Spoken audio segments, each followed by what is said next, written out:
My family had just moved into our new house. It was a large with a wraparound porch and a turret. It was located in a quiet, upscale neighborhood, and we were all very excited about our new home. On our first night in the house, I was awakened by a strange noise. It was a low moaning sound, and it seemed to be coming from the attic. I got out of bed and went to investigate, but when I opened the attic door, I couldn't see anything. The attic was dark and dusty, and the only sound was the wind whistling through the cracks in the roof.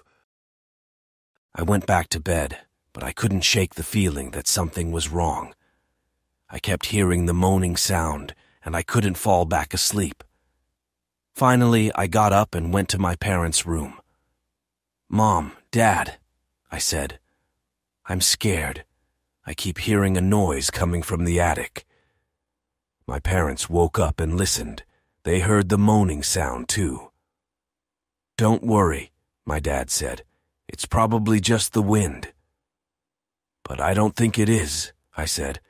"It sounds like someone moaning." My parents got out of bed and went to investigate the attic. They searched the entire attic, but they couldn't find anything. "There's nothing here," my mom said. "It must have been your imagination." But I knew what I had heard. I had heard someone moaning. The next day, I told my friends about what had happened. They didn't believe me. They said that I was just imagining things. But I knew what I had heard, and I knew that it was real. That night, I was awakened by the moaning sound again. It was louder this time, and it seemed to be coming from my bedroom. I was so scared that I couldn't move. I just lay there, frozen with fear. The moaning sound got louder and louder. It was so loud that I thought my eardrums were going to burst. Then I saw something move in the corner of my room. It was a dark figure, and it was standing over me. I screamed and tried to pull the covers over my head, but the figure was too fast. It reached out and grabbed me by the throat. I tried to breathe, but I couldn't. The figure was squeezing me tighter and tighter. I thought I was going to die. Then, just as suddenly as it had started, the figure let go of me and disappeared. I lay there on my bed, gasping for breath. I was so scared that I couldn't move. I finally got up and went to my parents' room. They were both awake, and they were worried about me. "What's wrong?" my mom asked. I told them what had happened. They didn't believe me at first, but then they saw the look in my eyes. They knew that I was telling the truth. My dad went to my room to investigate, but he couldn't find anything. He searched the entire room, but there was no sign of the dark figure. "Maybe you were just dreaming," my mom said. But I knew what I had seen. I had seen a dark figure standing over me, and I knew that it was real. The next day, I told my friends about what had happened. They were even more skeptical this time. They said that I was definitely hallucinating, but I knew what I had seen, and I knew that it was real. That night, I was too scared to sleep in my own room. I slept in my parents' room instead. I didn't hear the moaning sound that night, but I knew that it was still out there. Somewhere. The next morning, I told my parents that I wanted to move out of the house. They were reluctant at first, but they eventually agreed. We packed up our belongings and moved out that same day. We never found out what the dark figure was, but I know that it was real, and I know that it was dangerous. I'm still scared today. I'm scared to sleep at night. I'm scared to be alone. I'm scared of the dark. I know that the dark figure is out there somewhere, and I know that it's looking for me. Next story. My husband and I had just moved into our new house. It was a beautiful old house with a large attic. We were both excited about our new home, but little did we know that the attic was home to something dark and sinister. On our first night in the house, I was awakened by a strange noise. It was a low scratching sound, and it seemed to be coming from the attic. I woke up my husband, and we both went to investigate. We opened the attic door and peered inside. It was dark and dusty and we couldn't see much. We turned on our flashlights and began to search the attic. We searched high and low, but we couldn't find anything. The attic was empty, except for some old boxes and furniture. We went back to bed, but I couldn't shake the feeling that something was wrong.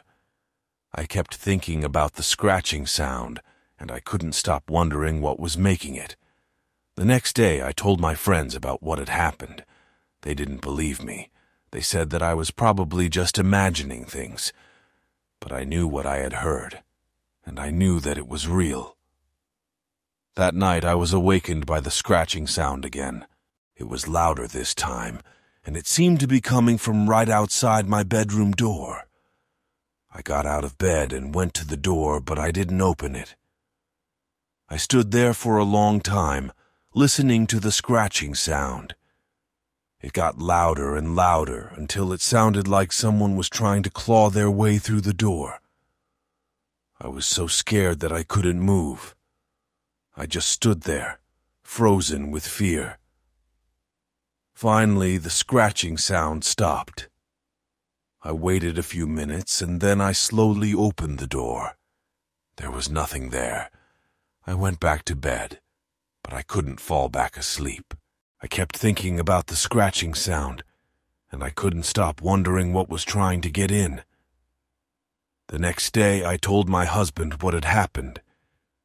He was still reluctant to believe me, but he could see that I was scared.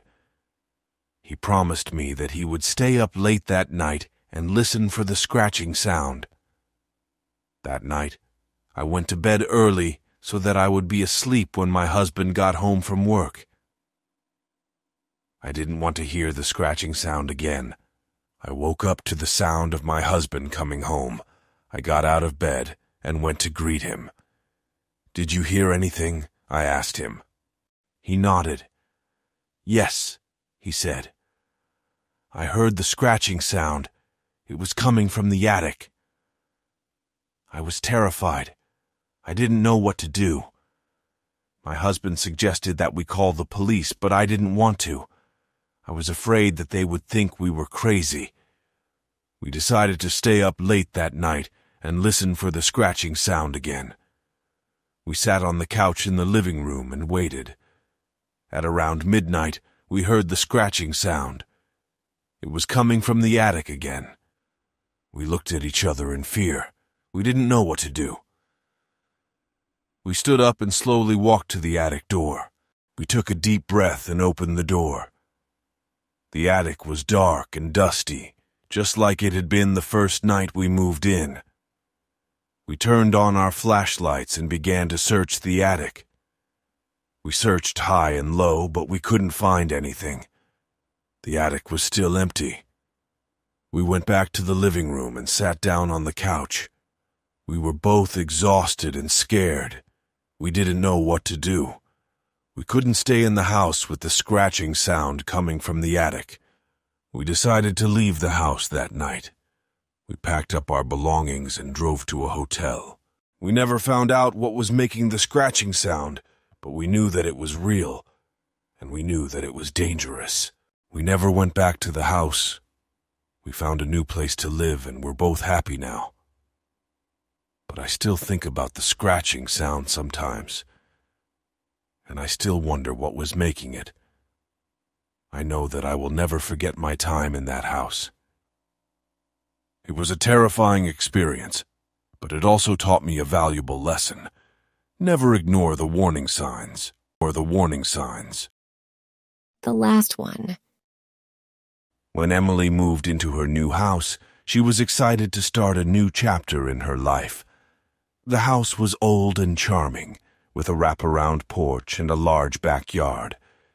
It was the perfect place to raise her 2 young children. But on the first night in the house, Emily was awakened by strange noises. She heard whispers coming from the hallway outside her bedroom door. At first, Emily thought she was just dreaming, but the whispers continued. She got out of bed and opened the door. The hallway was dark, but Emily could see the outline of her children's bedrooms at the end of the hall. Emily walked down the hallway, her heart pounding in her chest. She reached her children's bedrooms and opened the doors. Her children were both asleep in their beds.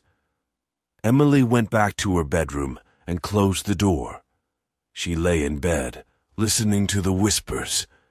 The whispers were coming from all around her. They were soft and indistinct, but Emily could hear them. "Emily," the whispers said. "Emily." Emily was terrified. She pulled the covers up over her head and tried to ignore the whispers. But the whispers continued. They got louder and louder. Emily couldn't take it anymore. She jumped out of bed and ran downstairs. She turned on all the lights in the house, but the whispers continued. Emily was running out of options. She didn't know what to do. She decided to call her friend, Sarah. Sarah was a psychic, and Emily hoped that she could help her. Sarah came over to Emily's house right away. She listened to Emily's story, and then she walked around the house. "There is a spirit in this house," Sarah said. "It's a female spirit. She's very lonely. She's been here for a long time." "What do we do?" Emily asked. "We have to talk to her," Sarah said. "We have to find out what she wants." Sarah and Emily went upstairs to Emily's bedroom. They sat on the bed and closed their eyes. "Spirit," Sarah said, "we can hear you. We can talk to you." The whispers stopped. "What do you want?" Sarah asked. "I want to go home," the spirit whispered. "Where is your home?" Sarah asked. "It's at the end of the street," the spirit whispered. "It's the old house with the white picket fence." Sarah and Emily opened their eyes. They looked at each other. "That house has been empty for years," Emily said. "Yes," Sarah said, "but the spirit still thinks it's her home." Sarah and Emily decided to go to the old house at the end of the street. They wanted to help the spirit find her way home. When they arrived at the old house, Sarah and Emily stood on the porch and knocked on the door. No one answered. Sarah tried the doorknob. It was unlocked. Sarah and Emily opened the door and stepped inside. The house was dark and dusty. Sarah and Emily walked through the living room and into the dining room. They came to the kitchen and saw the spirit sitting at the kitchen table. The spirit was a young woman. She was wearing a white dress and her hair was long and black. "Hello," the spirit said. "My name is Sarah." "Hello, Sarah," Emily said. "We're here to help you." "Thank you," Sarah said. "I've been lost for so long." Sarah and Emily helped Sarah find her way home. They took her to the old house at the end of the street. Sarah walked through the front door and disappeared. Emily and Sarah returned to Emily's house. They were both exhausted, but they were also relieved. They had helped the spirit find her way home. Emily never heard from the spirit again, but she knew that the spirit was finally at peace.